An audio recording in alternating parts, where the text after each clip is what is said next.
बिस्मिल्लाहिर्रहमानिर्रहीम। बेटा आज हमने अपने लेसन को कंटिन्यू करना है। केमिस्ट्री जमात दहम चैप्टर नंबर 9। आज का बेटा हमारा टॉपिक है लॉ ऑफ मास या मैस एक्शन। इसमें मैंने आपको कल थोड़ा सा होमवर्क दिया था कि ये दो जो डेफिनेशंस हैं डायरेक्टली प्रोपोर्शनल और स्क्वायर ब्रैकेट, इनको ज़रा देख लें। पहले मैं आपको ये एक्टिव मैस ये समझा रहा हूँ कि what is active mass. Active mass बेटा वो मिकदार है, किसी चीज़ की वो मिकदार जो केमिकल रिएक्शन में एट द स्पॉट उस वक़्त हिस्सा ले रही है। इसकी जो इसका यूनिट है मोल पर क्यूबिक डेसीमीटर। इस यूनिट इज मोल पर क्यूबिक डेसीमीटर और इसको हम स्क्वायर ब्रैकेट से शो करते हैं। अभी आप मुझे एक सवालों के जवाब देंगे तो आपको ये क्लियर हो जाएगा। फॉर एग्जांपल मैं यहाँ पे लिखता हूँ H,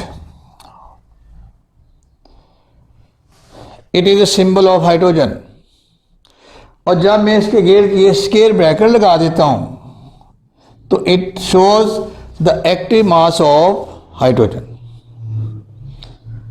ब्रैकेट अपने अंदर एक मीनिंग रखती है। It shows the active mass of a substance. ये याद रखें, इसको हमने आगे यूज़ करना है। डायरेक्टली प्रोपोर्शनल मीन्स ये मैथ की टर्म है। It is the relation between two quantities. If one quantity increases the other quantity will also increase. अगर एक चीज़ बढ़ती है तो दूसरी भी बढ़ जाए, और अगर एक चीज़ कम होती है तो दूसरी भी कम हो जाए, then it is known as directly proportional. For example कोई चीज़ आप चीनी लेते हैं, 2 किलो की प्राइस लेट अस सपोज 200 है, ये 150 है, तो 400 kg की प्राइस ज़्यादा होगी। क्वांटिटी ज़्यादा कर दी हमने, प्राइस भी ज़्यादा होगी, तो इट मीन्स डायरेक्टली प्रोपोर्शनल। इसके साथ हम बात इनवर्सली प्रोपोर्शनल भी यूज़ करते हैं, लेकिन उसका अलग इधर नहीं है। उसका मतलब होता है कि एक चीज़ ज़्यादा हो जाए दूसरी कम हो जाए। वो बाद में कभी मौका मिला तो फिर देखेंगे। आज के लेसन में आपने ये डायरेक्टली प्रोपोर्शनल ही देखना है। इसके अलावा आपको रिएक्टेंट, प्रोडक्ट जो हम पहले पढ़ चुके हैं वो भी आने चाहिए। तो आज के लेसन में हमने ये देखना है कि लॉ ऑफ मास एक्शन क्या है। तो बेटा पहले आपने ये देखना होता है कि लॉ ऑफ मास एक्शन किससे इंट्रोड्यूस कराया। ये इंट्रोडक्शन जो है ये MCQs में ज़्यादा पूछी जाती है। हम इसको डेफिनेशन से शुरू करते हैं। Law of mass action, rate of reaction. Rate of reaction means the change of reactant into product पर सेकंड। एक सेकंड में कितना रिएक्टेंट प्रोडक्ट में चेंज हुआ है उसे हम कहते हैं रेट ऑफ रिएक्शन। अब रेट ऑफ रिएक्शन जो है वो डायरेक्टली प्रोपोर्शनल है active mass of a substance. Rate of reaction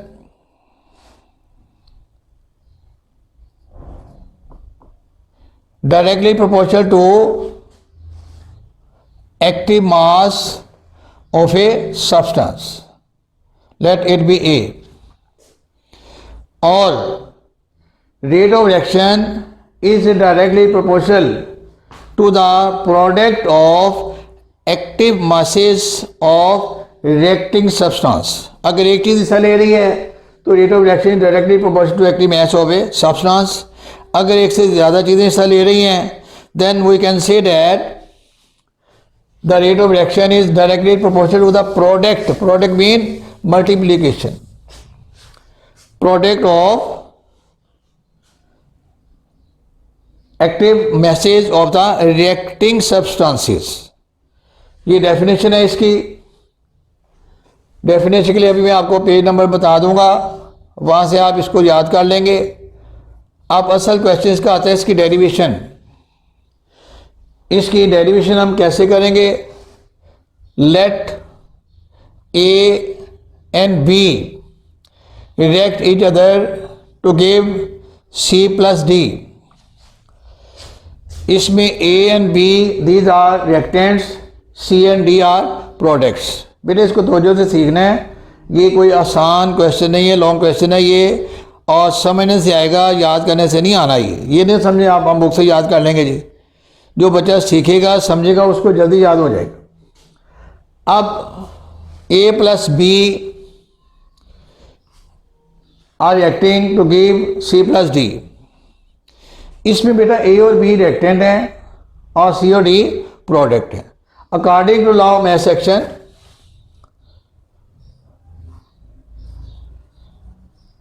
according to law of mass action, rate of forward reaction is directly proportional to the product of reacting active message of reacting substances. तो diagram ये equation आपको बेटा बता रही है कि forward reaction में जो रिएक्टिंग सब्सटेंसेस हैं वो ए और बी हैं। तो ए और बी के जो एक्टिव मैसेज होंगे उनके प्रोडक्ट के बराबर होगा ये। और आपने ये भी सीखा हुआ है कि जब हम ये प्रोपोर्शनलिटी के साइन को इज इक्वल टू में चेंज करते हैं तो एक कांस्टेंट का इजाफा करते हैं, उसे हम कहते हैं के एफ। ए इंटू बी, इंटू का मतलब है प्रोडक्ट, मल्टीप्लिकेशन। ए और बी के एक्टिव मैसेज का जो प्रोडक्ट है वो डायरेक्टली प्रोपोर्शनल है।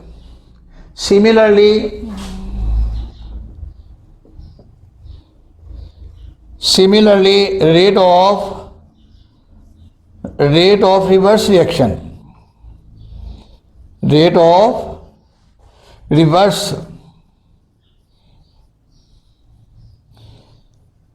reaction is directly proportional to the product of reacting substances। तो बेटा जब ये रिवर्स रिएक्शन होगा तो इसमें जो रिएक्टिंग सब्सटेंसेस है वो सी और डी हैं। सी और डी मिलकर ए और डी बना रही हैं। इनको हम एक्टिव मैस की शक्ल में लिखेंगे। And then rate of reverse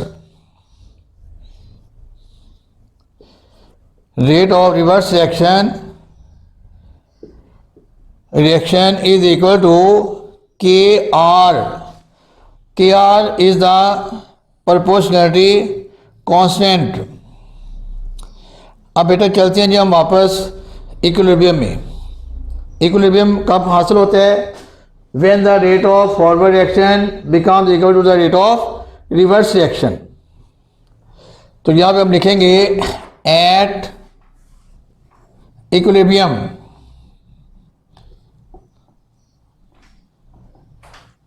equilibrium में क्या होगा?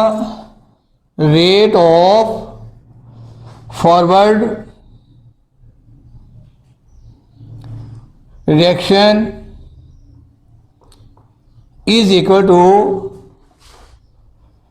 Rate of reverse reaction. आप इसको पीछे आप देखें, रेट ऑफ फॉरवर्ड रिएक्शन को हमने सिंबल के लिहाज से कैसे शो किया है? Rate of forward reaction is equal to K F into A into B is equal to rate of reverse reaction K R into C into D. बेटा ये ब्रैकेट को भी साथ रीडिंग करना है। C means active mass of C, जो लिखा हुआ है ब्रैकेट लगा हटा देंगे तो ये सिर्फ सी होगा एंड इट इज़ मीनिंगलेस। अब बेटा ये मैथमेटिकल काम आ गया है। के एफ, ये के आर को इसके नीचे ले आए और सी डी उधर ही रहेगा और इधर से ए बी को इसके नीचे ले जाएं। Where K F over K R is equal to K C and K C is equal to equilibrium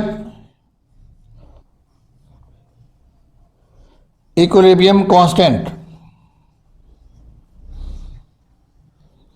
तो ये बेटा डेरिवेशन है, पेपर में क्वेश्चन आएगा define and derive the equilibrium constant expression K C. तो इसकी इक्वेशन आपने derive करनी है। I am repeating once again. First of all इसकी आप डेफिनेशन लिखेंगे, फिर लिखेंगे according to let A plus B are combining to give C and D. A B reactant है और सी डी प्रोडक्ट है। लॉ ऑफ मास एक्शन को सामने रखेंगे तो फॉरवर्ड रिएक्शन में ए बी रिएक्टिंग सब्सटेंसेस हैं और रिवर्स रिएक्शन में सी और डी ये रिएक्टिंग सब्सटेंसेस हैं। देन इसको डेरिवेशन की शक्ल में हम लिखने लगे हैं रेट ऑफ फॉरवर्ड रिएक्शन। इसका मीनिंग है डायरेक्टली प्रोपोर्शनल। ए ब्रैकेट लगाएंगे तो क्या होगा, एक्टिव मास। ए और बी के दरमियान कोई अलामत नहीं है तो ये प्रोडक्ट है। Rate of forward reaction directly proportional to the product of reacting masses of substances. आप इसको जब इक्वल टू में चेंज करते हैं तो एक प्रोपोर्शनलिटी कांस्टेंट का इजाफा करेंगे, या फिर हम करें K F. Rate of forward reaction is equal to K F into A into B. Similarly rate of reverse reaction is directly proportional to C and D. Then इसको इक्वल टू में change करके K are आ जाएगा। और जब equilibrium की condition establish हो जाएगी तो उस वक्त रेट ऑफ रिवर्स रिएक्शन और रेट ऑफ फॉरवर्ड रिएक्शन बराबर होंगे। यहाँ लिखना है at equilibrium rate of forward reaction is equal to rate of reverse reaction. इसके नीचे इसकी वैल्यू लिख दें वहाँ पीछे से दे के, और उसके नीचे उसकी वैल्यू लिखेंगे। मैथमेटिकल फिनोमेना, ये मैथमेटिकल सोल्यूशन है। के एफ ये के आर इसके नीचे ले आए और ए भी उसके नीचे ले जाए। के एफ और के आर की जो रेशो है उसको हमने के सी केमिकल इक्विलिब्रियम कांस्टेंट का नाम दिया है, और K C is called equilibrium constant.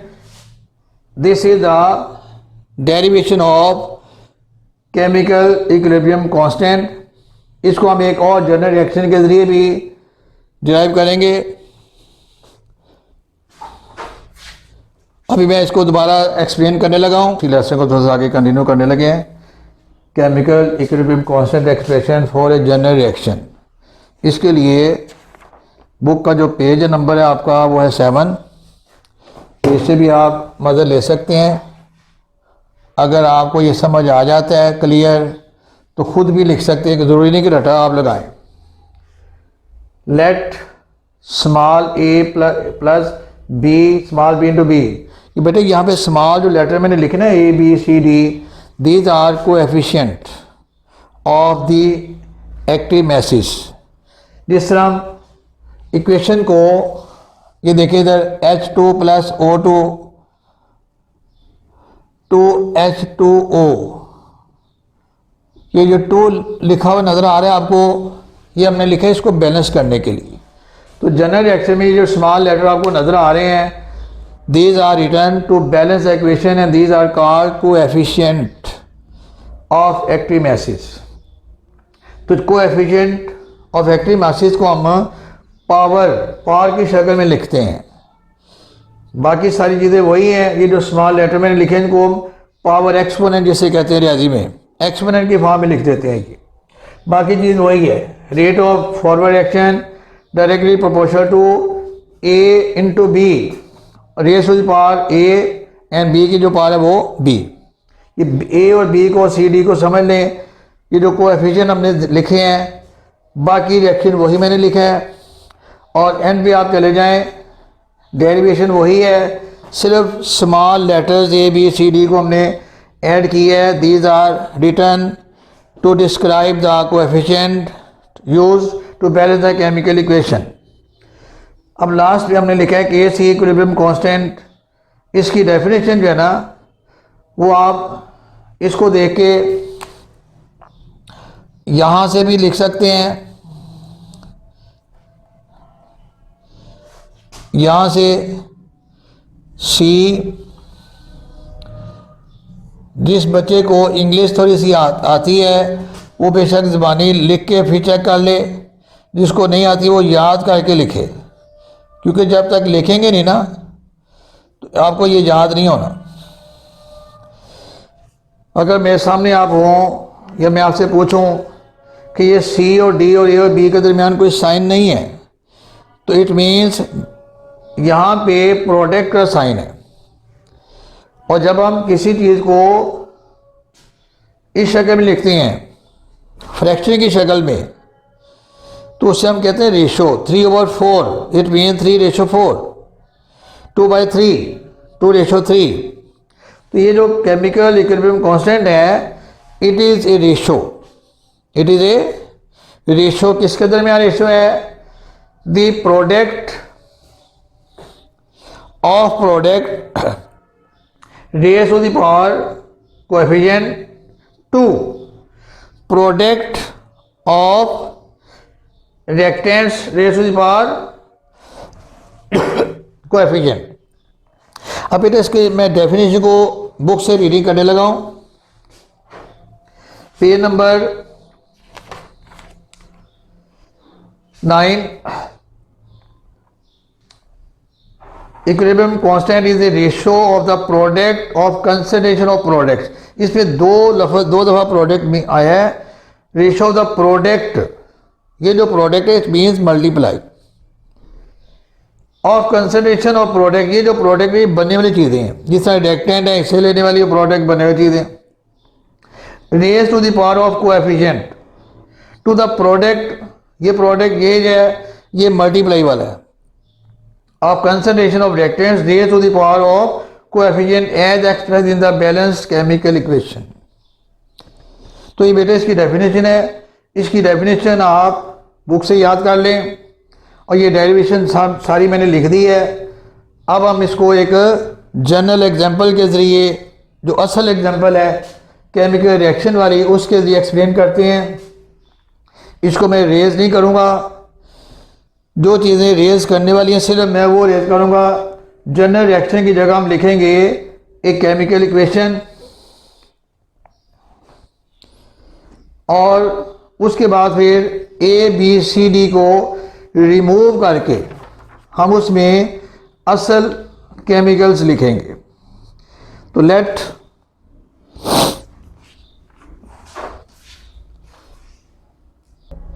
बेटा कुछ एग्जांपल से मैं आपको केमिकल इक्विलिब्रियम कांस्टेंट एक्सप्रेशन लिखना सिखा रहा हूँ। तो जो से सीखें, पहले आपने बैलेंस्ड केमिकल इक्वेशन लिखनी है, उसके बाद ये जनरल फार्मूला मैंने लिख दिया ताकि आपको लिखने में आसानी हो। के इज इक्वल टू प्रोडक्ट ऊपर लिखने हैं और रिएक्टेंट नीचे लिखने हैं। अब ये केमिकल इक्वेशन हमने लिखी है बॉक्स पेज नंबर 9 से।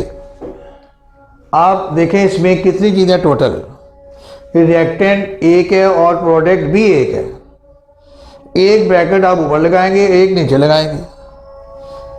ऊपर प्रोडक्ट है तो ऊपर हम लिखेंगे N2O4 और नीचे लिखेंगे NO2। अब आप देखें NO2 को बैलेंस करने के लिए हमने ये कोएफिशिएंट 2 यूज़ की है, तो ये जो 2 है ये पावर की शक्ल बन जाएगी। ये इसका लिखने का मेथड है। वंस अगेन बेटा पहले आपने केमिकल इक्वेशन लिखनी है और उसको बैलेंस करना है, अगर बैलेंस नहीं है तो फिर लिखना है KC जनरल फार्मूला, प्रोडक्ट ऊपर, जो ऊपर लिखते हैं न्यूमिनेटर और जो नीचे लिखने हैं वो डिनोमिनेटर। ऊपर प्रोडक्ट और नीचे रिएक्टेंट। देखें कितनी चीज़ें हैं उतनी ब्रैकेट लगा लें ऊपर नीचे। ऊपर प्रोडक्ट लिख लें, नीचे रिएक्टेंट लिख लें।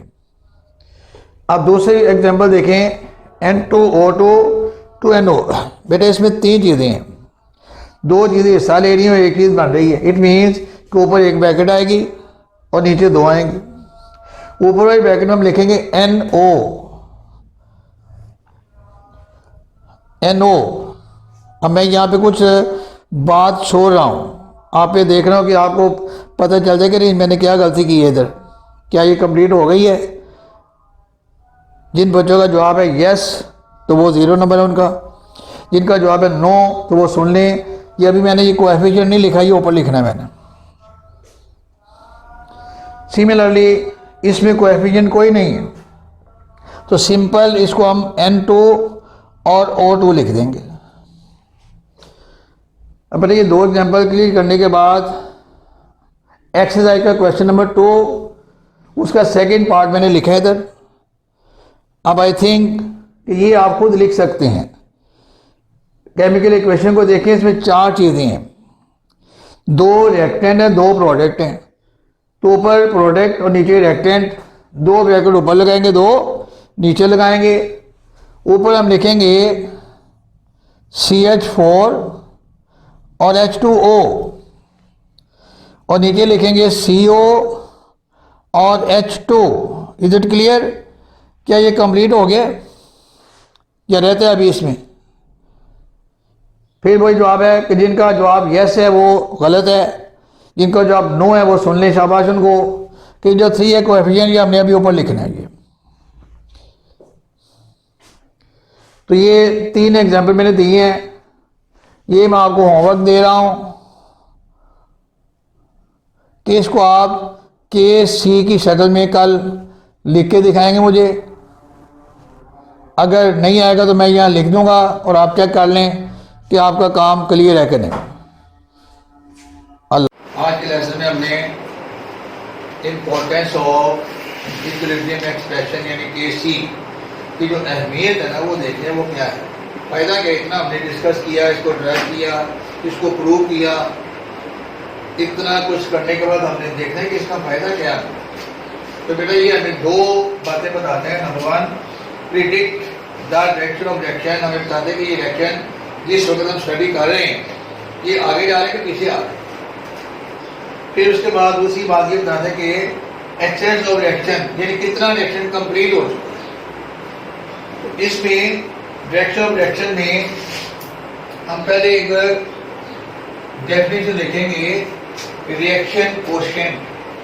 Reaction quotient, reaction quotient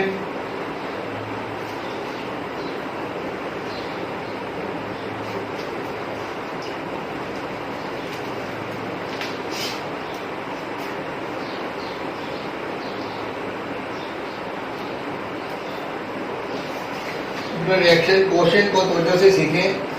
what is reaction quotient? अब ये जो ब्रैकेट्स हम लगाते हैं इसमें हम क्या लिखते हैं? इसमें हम लिखते हैं concentration of product of concentration of reactant. जिनको मल्टीप्लाई कर हल कर मैथमेटिकली हल करने के बाद आंसर निकालते हैं। वो जो आंसर आते हैं वो होता है केमिकल इक्विलिब्रियम एक्सप्रेशन। और ये वैल्यूज हम उस वक्त लगाते हैं जब वो रिएक्शन इक्विलिब्रियम की हालत में आ चुका, रिएक्शन मुकम्मल हो चुका हो इक्विलिब्रियम तक।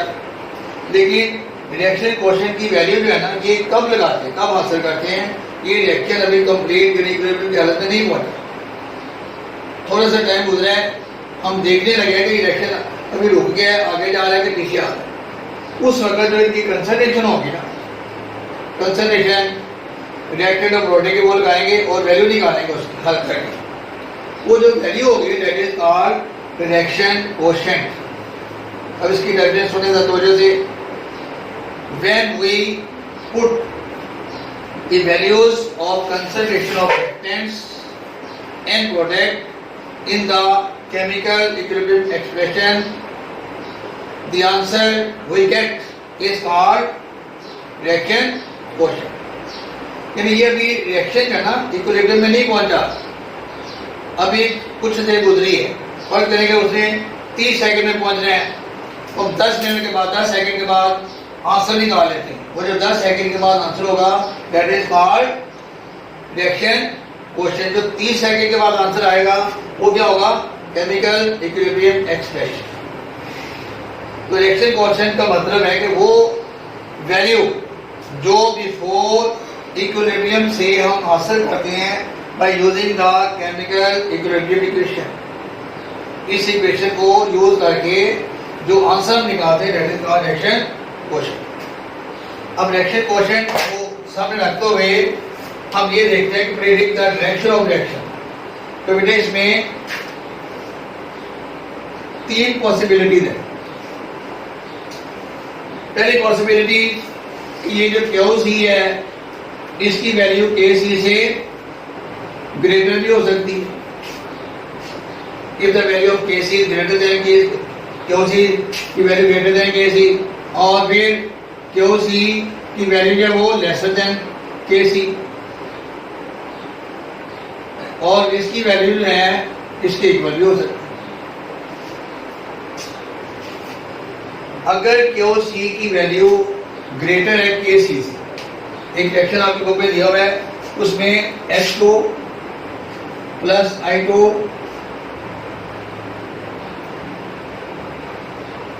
इसकी जो KC की वैल्यू है ना वो है 57, और ऐसा टाइम वो निकालते हैं वैल्यू की QC की वैल्यू निकालते हैं 8 कुछ सेकंड के बाद। अब देखिए QC की वैल्यू जो है 8 है और KC की वैल्यू कितनी है 57। इट मीन कि ये रिएक्शन अभी फॉरवर्ड जा रहा है। जब फॉरवर्ड होगा तो फिर आगे 57 तक पहुंचेगा ना।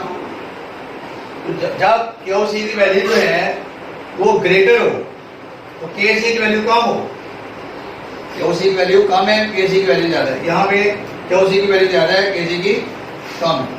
यहाँ इसलिए कहाँ पे जाएगा ये, QC कम है इधर। अगर QC की वैल्यू कम हो तो हम क्या बताएंगे, रिएक्शन ही हमने देखा, हम इसे वैल्यू बताएंगे कि असली वैल्यू ये है, QC ये है। तो QC वैल्यू कम है, KC वैल्यू ज्यादा है, तो इट विल गो फॉरवर्ड, आगे कैसे जा रहे हैं ना। तो इट मीन कि अगर QC की वैल्यू कम हो KC से तो वी कैन प्रिडिक्ट, हम बता सकते हैं बिफोर टाइम कि ये रिएक्शन फॉरवर्ड जा रहा है। और दूसरा आपको समझ आ गया होगा उलट इसका, अगर QC ज्यादा हो KC कम हो तो ये रिवर्स हो। अगर दोनों बराबर हो तो इट मीन कि ये इक्विलिब्रियम की हालत में पहुंच चुके। QC समझ लें, QC is the value of KC before attaining the equilibrium. When we put the values of concentration of reactant and product in the chemical equilibrium expression before time, the answer will be called reaction quotient. Okay? then हम देखते हैं कि दूसरा क्या बता रहा है वो, predict the extent of reaction. इसमें आपने एक्सटेंट ऑफ रिएक्शन को देखना है। जनरल रिएक्शन को देख लें आप, A plus B C plus D। A और B जो है ये रिएक्ट करके CD बना रहे हैं। कुछ देर के बाद ये रिएक्शन शुरू होता है। 30 सेकेंड लेने इसने, कि 30 सेकेंड कोई पक्की वैल्यू नहीं है, मैं वैसे सपोज कर रहा हूँ। 30 सेकेंड में इसने बराबर हो जाना। हम 10 सेकेंड के बाद देखते हैं कि कितना A B S में कन्वर्ट हो गया। Extent of reaction means to what extent the reactant has change into product. जो रिएक्टेंट है वो कितनी हद तक, कितनी मिकदार में प्रोडक्ट में चेंज हो चुके हैं। जिस तरह डेली लाइफ में आप देखें इसको, घरों में जब हम खाना पकाते हैं, आपकी अम्मी आपकी खाना जब पकाती हैं, गोश्त पका रही हैं या दाल पका रही हैं, कुछ देर के बाद वो उसको टेस्ट करती है हाथ के साथ। हाथ के साथ क्या टेस्ट होता है कि वो गोश्त गला कि नहीं गला, ठीक है। और टेस्ट के साथ नमक मिर्च क्या करते हैं, ये जो हाथ के साथ हम मिर्च करें उसको मोटी को तोड़कर, ये है एक्सटेंट ऑफ रिएक्शन, कि ये रिएक्शन कितना भी कंप्लीट हुआ है, मुकम्मल नहीं हुआ। एक्सटेंट ऑफ रिएक्शन मीन के रिएक्टेंट है वो कितनी हद तक प्रोडक्ट में चेंज हो चुका, ठीक है। नेक्स्ट हम देखते हैं कि ये KC की वैल्यू से हम ये बता सकते हैं कि एक्सटेंट ऑफ रिएक्शन क्या है। इसमें भी 3 वैल्यूज हैं।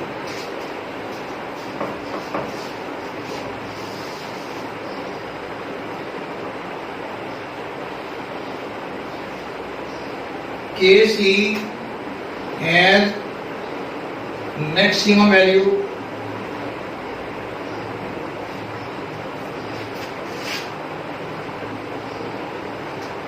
KC has minimum value और नंबर 3 KC has moderate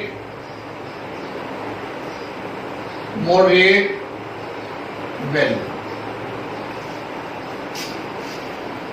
हमें बताया गया है, ये देखें रिएक्शन के लिए इसकी जो KC की वैल्यू वो कितनी है 57 और KOC की वैल्यू 8 मैंने देखी थी। अब हमारा कलर सिर्फ KC वैल्यू के साथ। अब हम रिएक्शन देख रहे हैं, रिएक्शन में वो वैल्यू यहाँ पुट करते हैं और उसकी वैल्यू आती है, आंसर आता है 57 या 56 या 50, बहुत ज्यादा नहीं। अब ये वैल्यू हमें क्या बता रही है कि ये रिएक्शन इक्विलिब्रियम अटेन करने के करीब है। ज्यादा से ज्यादा जो रिएक्टेंट्स हैं वो प्रोडक्ट में चेंज हो चुके हैं। A plus B C plus D, ये A और B की बहुत ज्यादा मिकदार CD में चेंज हो चुकी है। और अगर ये बिल्कुल पूरी आ जाए वैल्यू तो हम कहेंगे A B की मिकदार कोई नहीं है, A B सारे का सारा C और D में कन्वर्ट हो चुका है। द मैक्सिमम सुने the maximum value of KC will predict that the maximum amount of reactant has changed into product and the amount of concentration of reactant is negligible, और बाकी नहीं रही। दूसरा आप समझ चुके होंगे, इसका उलट है मिनिमम, कि अब ये KC का मिनिमम है, इधर ही आ रहे हैं, KC की वैल्यू 1 है, 2 है, 3 है, तो इट मीन्स कि अभी रिएक्टेंट जो हैं वो बहुत ज्यादा हैं और प्रोडक्ट की मिकदार नेग्लिजिबल, यानी रिएक्टेंट की ज्यादा से ज्यादा मिकदार प्रोडक्ट में चेंज नहीं हुई। डेली लाइफ में आप देख रहे हैं कि आपकी अम्मी ने गोश्त पकाने के लिए रखा है, अभी 2 मिनट हुए हैं, अभी देखा है, तो इट मीन्स कि वो रिएक्शन अभी शुरू नहीं हुई। एक्शन तो रिएक्शन ये है। पानी आप बॉयल करते हैं, अभी रखते हैं पानी बॉयल करने के लिए, आगे आके देखते हैं अभी गर्म नहीं हुआ, तो उस वक्त KC की वैल्यू मिनिमम है। जब KC की वैल्यू मिनिमम होगी तो it will tell us that no reactant is change into product जो है ना उसकी मिकदार नेग्लिजिबल है और रिएक्टेंट की मिकदार मैक्सिमम। अभी रिएक्टेंट वैसे के वैसे नहीं, और जब इनकी मिकदार KC की मिकदार क्या होगी, मॉडरेट वैल्यू होगी, ना ज्यादा होगी ना कम होगी। इसका मतलब है कि कुछ रिएक्टेंट प्रोडक्ट में चेंज हो चुके हैं और कुछ रिएक्टेंट अभी चेंज नहीं, दरमियाना जिसे आप कह रहे हैं, यानी आधा खाना पक गया आधा पका नहीं है। ये डेली लाइफ में एग्जाम्पल दे रहा हूँ ताकि आपको ये लेसन क्लियर हो। आज के लेसन में आपने क्या सीखा है, importance of equilibrium expression KC। ये 2 बातें हमें बताता है। पहली बात ये बताता है reaction of reaction, number 2 action of reaction. Reaction reaction के लिए हम कंपेयर करते हैं KC और KOC को। अगर KC की वैल्यू कम है, KOC की वैल्यू ज्यादा है, KOC की वैल्यू कम है, KC की वैल्यू ज्यादा है, इन दोनों की वैल्यू बराबर है। बड़ी अच्छी डायग्राम बना के उसने दिखाई हुई बुक में 3 पॉइंट है। ये वो दायरे बनाए हुए ना, बड़ा दायरा ये बता रही है उसकी मिकदार ज्यादा है, छोटा दायरा ये बता रही है उसकी मिकदार कम है, और एरो की मिकदार है। अगर एरो आगे की तरफ है तो फॉरवर्ड, पीछे की तरफ है तो वो रिवर्स, अगर इक्वल टू है तो वो बराबर। तो फिर इसको देखने एक दफा